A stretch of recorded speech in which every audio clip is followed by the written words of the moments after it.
मैं आपसे ये जानना चाहता हूं कि असदुद्दीन ओवैसी तब सामने आकर उन लोगों की मजम्मत क्यों नहीं करते, उन लोगों का विरोध क्यों नहीं करते जो आकर हाथों में पत्थर लेकर ये आगजनी और हिंसा करते हैं, दंगा करते हैं, वो तब क्यों खामोश रहते हैं और बाद में इस एक मुद्दे पर किसी के साथ नाइंसाफी की आवाज जब वो उठाते हैं तो ये सेलेक्टिव साइलेंस क्यों होता है असदुद्दीन ओवैसी? देखिए, सबसे ज्यादा बोलने वाला पॉलिटिशियन अगर कोई भारत में तो मैं होना, और सबसे कम बोलने वाला है तो प्रधानमंत्री है। ये बात को तो मानेंगे ना आप। इसीलिए तो आप हमको यहाँ बुलाए हैं, माशाल्लाह से इतना बड़ा इंटरनेशनल कॉन्क्लेव आप कर रहे हैं। आप लोग छोड़ते हमको हैं, आप तो हर जगह पर हमको पकड़ लेते हैं, माने आपकी बिरादरी। हमने तो वायलेंस को कंडेम किया है। कब वायलेंस की हम तायद कर रहे हैं? कॉज क्या है?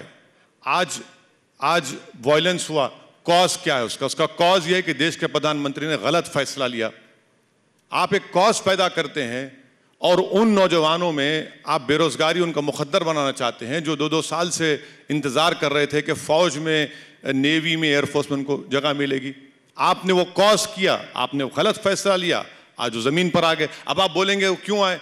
इसका जिम्मेदार तो मेरा भड़काऊ भाषण नहीं है, इसका जिम्मेदार जो गड़बड़ हुई उसका प्रधानमंत्री जिम्मेदार है उसके।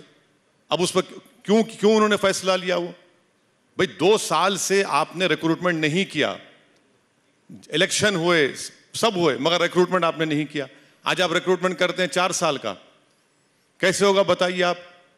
4 साल में उसको ना 1 रैंक 1 पेंशन बोलते हैं प्रधानमंत्री, मगर आज ना रैंक है ना पेंशन है। 4 साल के बाद क्या करेगा बताइए वो? तो ये चीजें हैं जिस पर कॉज क्या है, उसका क्यों हो रहा है, ये तो उस पर गौर करने की जरूरत है। Let's not talk Apple and oranges both together. इसलिए मैं कह रहा हूं, देखिए अभी जो हो रहा है ना सर, अभी जो हो रहा है, मैं इस पे या किसान मुद्दे पर आपसे बात अभी इसीलिए नहीं कर रहा हूं। मैं आपसे ये जानना चाहता हूं कि जब विश्व गुरु के तौर पर भारत को ले जाना है और एकता होनी चाहिए हम सब में, तब ये जो डिविजन दिखाई देते हैं सर, आपकी आवाज बहुत महत्वपूर्ण है असद भाई, और आपके इतने सारे फॉलोअर्स हैं कि अगर आप एक बार सामने आकर कहते कि जुमे के दिन नमाज के बाद लोग शांति से घर जाएं, हाथों में पत्थर नहीं दिखाई देना चाहिए, मैं दावे से कहता हूं कि लोगों के ऊपर असर होता। आप ये कहना चाह रहे हैं कि देश का प्रधानमंत्री मैं हूं। जब देश के प्रधानमंत्री ने कहा कि मॉब लिंचिंग मत करो, मुझे मारो, उसके बावजूद भी लोग जाकर मारने वाले कौन थे? आप एक बात, प्रधानमंत्री अपना काम कर रहे हैं, उसके बावजूद आप अपना काम कर रहे हैं ना समांतर रूप से। मैं आपको बता, और आपकी फॉलोइंग है, इसको आप मानेंगे ना? तो आपको ये अपील करने में क्या जाता था लोगों से? मुझे अपनी फॉलोइंग से है नहीं है, वो जनता की मोहब्बत है। मेरी बात समझिए आप। मेरी गाड़ी पर मेरी हत्या करने की कोशिश की गई, 6 गोलियां मारी गई। क्या मैंने कहा कि समुदाय के लोगों ने किया? मैंने पार्लियामेंट में खड़े होकर के कहा कि जिसने किया वो हेट की आइडियोलॉजी मानने वाले हैं। हम भी कह रहे हैं भाई वायलेंस नहीं होना चाहिए, मगर आज जो बिहार में, यूपी में, मेरे शहर सिकंदराबाद में मुख्तलिफ मुकामात पर अलीगढ़ का पुलिस स्टेशन जला दिया गया, कौन जिम्मेदार है उसका बताइए? उसकी जिम्मेदारी मेरे खाते में डालेंगे आप? क्या आप बोलेंगे अरे आपको बोलना चाहिए था? मैं आपको ये भी नहीं कह रहा हूं कि आप जिम्मेदार, मैं ये कह रहा हूं कि एक के बाद आपके दूसरे बयान और उसके बाद आता हुआ जुमा, फिर आपके कुछ बयान और उसके बाद आता हुआ जुमा, क्या अगर उन बयानों में आपकी तरफ से शांति की अपील होती तो क्या स्थितियां बदली हुई नहीं होती? बिल्कुल है। आपके टीवी 9 गुजरात में मेरा बयान कैरी किया गया था। मैंने कहा कि हिंसा के हम खिलाफ हैं। मैंने कहा था कि संविधान के दायरे में रहकर प्रोटेस्ट होना चाहिए। अब टीवी 9 भारत में आप चलाते हैं, यहां बैठकर आप मुझसे सवाल कर रहे हैं। टीवी 9 भारतवर्ष में गुजराती में आपने एक जगह कोई बात आपको बताना पड़ रहा है, देखिए कि मैंने अमुक जगह पर कहा। नहीं, मैं ये बता रहा हूं कि आपको किस बात को किस लेवल पर कैसे उठाना है आप मुझसे बेहतर जानते हैं। तो मैं ये नहीं कहूंगा कि आपको, लेकिन आप कितनी प्रमुखता देते हैं उससे, आपकी प्रायोरिटी, उसका क्वांटम कितना ऊपर ले जाते हैं, ये आप तय करना है आपको। मैं आपको ये बता रहा हूं कि आपने इंट्रोडक्शन में कहा कि मैं 27 साल से पॉलिटिक्स में हूं, 4थी मर्तबा के एमपी हूं।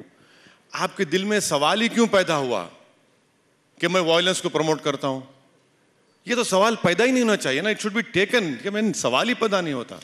मगर आप ये पूछना चाहिए था कि ओवैसी साहब ये बताइए कि आज जो हिंसा भारत में हुई है, ये कौन जिम्मेदार है उसका? आप नहीं पूछेंगे क्योंकि प्रधानमंत्री का नाम लेने से आप लोग पीछे हट जाते हैं। मैं कह रहा हूं, मैं बिल्कुल ऐसा नहीं कह रहा हूं, ये आपका नजरिया हो सकता है। मैं सिर्फ इतना कह रहा हूं, नजरिया नहीं है। आप शर्तें लागू, वो जो छोटा सा एक तारा होता है ना, शर्तें लागू और नीचे नियम लिख दिए जाते हैं, आप उसी तरीके से शांति वाली अपील कहीं छोटी सी करके निकल जाते हैं। बिल्कुल नहीं। आप क्यों नहीं निकल कर कहते कि जुमे के बाद जो भी असदुद्दीन ओवैसी को मानने वाले लोग हैं, जो मेरे फॉलोअर्स हैं, जो दीन में यकीन रखते हैं, जो इस देश के संविधान में यकीन रखते हैं, वो हाथों में पत्थर न उठाएं। आज मौका है, आज कह दीजिए, आज सब लोग सुन रहे हैं, आज ये मौका भी है, दस्तूर भी है, कह दीजिए लोगों से। क्या कहूं, बोलिए, कहिए कि आज के बाद क्या लोगों का बर्ताव होना चाहिए और कानून व्यवस्था को अपने हाथों में ना ले। आप उधर देखकर कहिए, दिनेश गौतम की तरफ। नहीं, आप एक सुन लीजिए एक बात, मैं तो पहले भी कहा हूं ना, मगर आज जो गड़बड़ हुई उसका जिम्मेदार दिनेश है क्या, या हेमंत साहब हैं?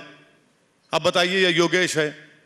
कौन जिम्मेदार है आज जो गड़बड़ हुई? आज यहाँ पर सर, आज यहाँ पर आनंद शर्मा जी बैठे थे और दिग्विजय जी बैठे हुए थे। दोनों ने एक बात यहां से कही कि देखिए, लोगों को शांति बरतना चाहिए। आज ये जो अग्निवीर वाला मामला हुआ है, इसमें अगर आप ट्रैक्स जलाएंगे, तोड़फोड़ करेंगे, अपनी संपत्ति को नुकसान करेंगे। उन्होंने तो नहीं कर दिया, लेकिन अपील की ना। वो छोड़िए ना, इसीलिए कांग्रेस पार्टी का यह हाल हो रहा है। कांग्रेस पार्टी को यह बोलना चाहिए था कि भैया, देश के प्रधानमंत्री ने गलत फैसला लिया, हम हिंसा को नहीं मानते, मगर आपने नौजवानों के मुस्तकबिल को जब बर्बाद कर दिया, ना पेंशन, ना रैंक, ना मेडिकल बेनिफिट, तो ये कांग्रेस पार्टी के देखिए ना, इनका मामला हो चुका है। आप कांग्रेस पार्टी के नेताओं का नाम देकर मुझसे मत पूछिए। आपकी पॉपुलैरिटी ट्रांसेंड करती है सिर्फ हिंदुस्तान में नहीं, बाहर तक। आप के ऊपर बहुत बड़ी जिम्मेदारी है सर, आप इस कौम के लीडर हैं सर। क्या आप सुनने वालों से इस वक्त अपील करेंगे सर? कोई भी वायलेंस को सपोर्ट नहीं करता है, ना करना चाहिए। मेरा बोलना यह है कि हिंसा जब आज की हुई है, उसका जिम्मेदार क्या दिनेश असदुद्दीन ओवैसी है, या भाजपा की सरकार, हमारे देश के प्रधानमंत्री श्री नरेंद्र मोदी है या नहीं? ये बताइए। क्यों उन नौजवानों को अपना गुस्सा दिखाना पड़ रहा है? क्यों उन नौजवानों को अपनी पीड़ा दिखाने के लिए रोड पर निकलना पड़ रहा है? क्यों नौजवानों को अपनी जिंदगी को बर्बाद करने के लिए निकलना पड़ रहा है? कौन जिम्मेदार है उसका, बताइए।